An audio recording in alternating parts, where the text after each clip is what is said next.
சமைக்கும்போது ஒரு லவ்வோட சமைக்கணும்டா. அதான் பாதி ருசியே. வெங்காயம் நறுக்கும்போது கூட ரசிச்சு நடக்கணும், லவ்வோட. ஹலோ गाइस, வெல்கம் டு எல்லா சமையல். இன்னைக்கு நம்ம பார்க்க போறது என்னன்னா சேப்பங்கிழங்கு குழம்பு. அது எப்படி செய்யறதுன்னு பார்க்கலாம் வாங்க. வணக்கம்ங்க.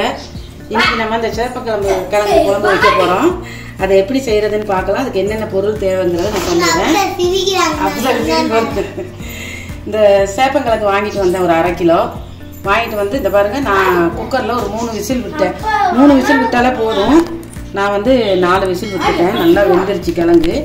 இந்த மாதிரி ரவுண்டாக கட் பண்ணி வச்சுட்டு அதுக்கு வந்து ஒரு பெரிய எலுமிச்சம்பழம் சைஸ் புளி கரைச்சி வச்சுருக்கேன். கொஞ்சம் சின்ன வெங்காயம், ஒரு 10 சின்ன வெங்காயம், ஒரு மீடியம் சைஸ் பெரிய வெங்காயம், ரெண்டும் கலந்து கட் பண்ணி வச்சுருக்கேன். 2 தக்காளி, சட்டமிளகாய் நீல வாக்கில் கட் பண்ணி வச்சுருக்கேன். நமக்கு அதுக்கு தேவையான மசாலா தூள், இது வந்து எல்லாம் கலந்து அரைச்ச மிளகாத்தூள், அது ஒரு 3 ஸ்பூன் எடுத்து வச்சுருக்கிறேன். இது வந்து சாம்பார் பொடி, அது போட்டால் டேஸ்ட்டாக இருக்கும். 1 ஸ்பூன் சாம்பார் பொடி, 1/2 ஸ்பூன் மஞ்சள் பொடி, மல்லி தனியாத்தூள் 1 ஸ்பூன் எடுத்து வச்சுருக்கேன்.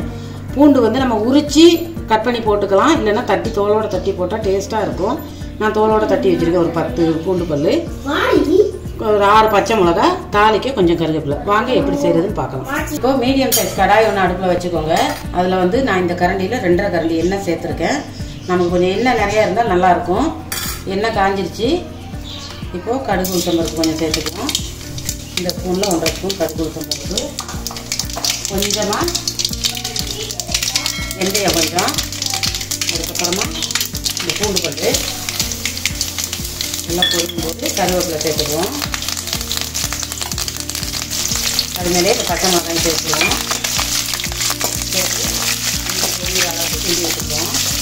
பொரிச்சு மேலே இந்த அளவு பொரியும் போது இப்போ நம்ம கட் பண்ணி வச்சுட்டு வெங்காயம் சேர்த்துக்குவோம். உங்களுக்கு பெரிய வெங்காயம் வேண்டாம்னா சின்ன வெங்காயமே சேர்த்துக்கலாம். இந்த சின்ன வெங்காயம் லேட்டாக உரிக்கன்னா 2 பெரிய வெங்காயமாக சேர்த்துக்கலாம். சின்ன வெங்காயம் சேர்த்தா டேஸ்ட்டு நல்லாயிருக்கும். இது வந்து நல்லா இந்த மாதிரி வதக்கி வச்சுக்கோங்க. இது வந்து ஓரளவு பொன்னிறமாக வரட்டும். எண்ணெய் தெரிக்குது பாருங்க. இந்த வெங்காயம், பூண்டு, பச்சை மிளகாய் எல்லாம் நல்லா வதங்கிடுச்சு. இந்த அளவுக்கு பொரிஞ்சால் போதும். நம்ம இந்த பூண்டு தட்டி போட்டதுனால நல்லா வாசனையாக இருக்குது. இப்போ இதில் வந்து நம்ம இந்த தக்காளியும் சேர்த்துருவோம். சேர்த்து ஓரளவு உப்பு சேர்த்துக்குவோம். 1 ஸ்பூன் சேர்த்து நல்லா வதக்கி வச்சுக்குவோம்.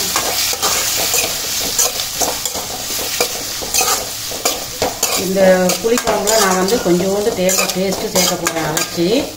அது இன்னும் வந்து நல்லா டேஸ்ட்டு கொடுக்கும். நிறைய பேர் தேங்காய் ஊற்ற மாட்டாங்க. நான் வந்து கொஞ்சமாக தேங்காய் சேர்க்க போகிறேன். இது வதங்கிட்டு அதுக்குள்ள நம்ம தேங்காய் கொஞ்சம் அரைச்சிட்டு வந்துடும். பாருங்கள், இந்த தக்காளி உப்பு போட்டோன்னே நல்லா வதங்கிடுச்சு. இந்த அளவுக்கு வதங்கணும்னு சொன்னோம்னா இந்த கிழங்கு சேர்த்துக்குவோம். இந்த கிழங்கு வந்து கொஞ்சம் வலுவலுப்பு தன்மை இருக்கும். நம்ம இதிலெல்லாம் போட்டு மிக்ஸ் பண்ணி வதக்கும்போது அந்த வலுவலுப்பு தன்மை போடுவோம். என்னடா இந்த கிழங்கு உரிக்கும்போது வலுவலுன்னு இருக்குன்னு நினச்சிடாதீங்க. இந்த கிழங்குடைய விதமே அப்படி தான். இப்போ நல்லா இதை போட்டு மிக்ஸ் பண்ணிவிட்டு மசாலா தூள் சேர்த்துருவோம். நான் ஏற்கனவே சொன்ன மாதிரி எல்லாம் கலந்து அரைச்ச மிளகாத்தூள், தனியாத்தூள், சாம்பார் பொடி, மஞ்சத்தூள் இதெல்லாம் நம்ம சேர்த்து நல்லா கிளறி வச்சுருவோம்.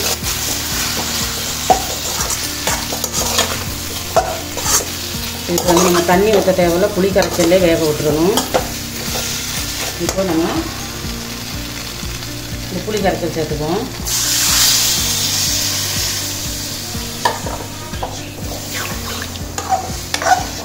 உங்களுக்கு தேங்காய் பால் அவசியமாக இருந்தால் நீங்கள் சேர்த்துக்கலாம். எங்கள் வீட்டில் வந்து தேங்காய் பால் சேர்த்து செஞ்சால் தான் ரொம்ப பிடிக்கும். தேங்காய் பால் வேணான்றவங்க வெறும் புளி கரைச்சல் மட்டும் ஊற்றி செஞ்சுக்கலாம். தேங்காய் பால் ஊற்றுனீங்கன்னா டேஸ்ட்டு வேறு மாதிரி இருக்கும். இப்போ இது வந்து நம்ம கொதிக்க விட்டுருவோம். நல்லா பாருங்க, லைட்டாக கொதி வந்துட்டுருக்கு. அடி பிடிச்சிடாமல் பார்த்துக்கணும். உங்களுக்கு தண்ணி தேவைன்னா நீங்கள் கொஞ்சம் தண்ணி சேர்த்துக்கலாம். நான் தண்ணி சேர்க்கலை. இப்போ வந்து இந்த தேங்காய் பேஸ்ட் பண்ணி வச்சுருக்கேன், அதை சேர்த்துக்க போகிறேன். அதை சேர்த்துட்டு அதுலேயே கொஞ்சம் எங்களுக்கு வந்து கொஞ்சம் குழம்பாக வேணும், அதனால் கொஞ்சம் தண்ணியும் சேர்த்துக்கிறேன். உங்களுக்கு தேவைன்னா இந்த மாதிரியே நீங்கள் பண்ணிக்கலாம். வந்து ஊற்றிட்டு நல்லா கிண்டி விட்டுருங்க. இதில் வந்து நம்ம கொஞ்சம் பெருங்காய பொடி ஒரு 2 பிஸ்கு சேர்த்துக்குவோம். நல்லா கலந்து விட்டுட்டு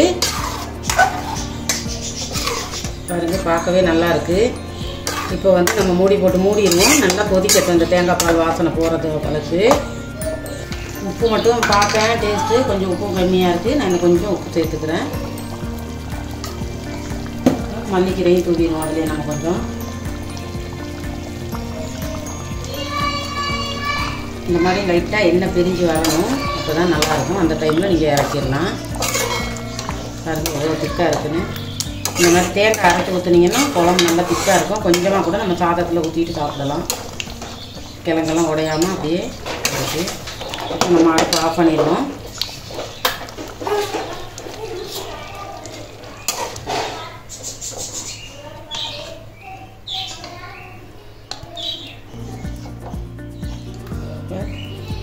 சேப்பங்கிழங்கு குழம்பு ரெடி.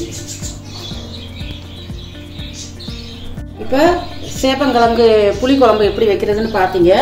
இதே மாதிரி நீங்களும் ட்ரை பண்ணி பாருங்கள். கண்டிப்பாக ரொம்ப நல்லாயிருக்கும், ரொம்ப டேஸ்ட்டாக இருக்கும்.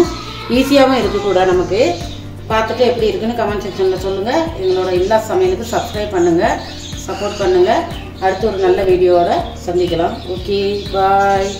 சமைக்கும் போது ஒரு லவ்வோட சமைக்கணும்டா, அதான் பாதி ருசியே. வெங்காயம் நறுக்கும் போது கூட ரசிச்சு நறுக்கணும், லவ்வோட.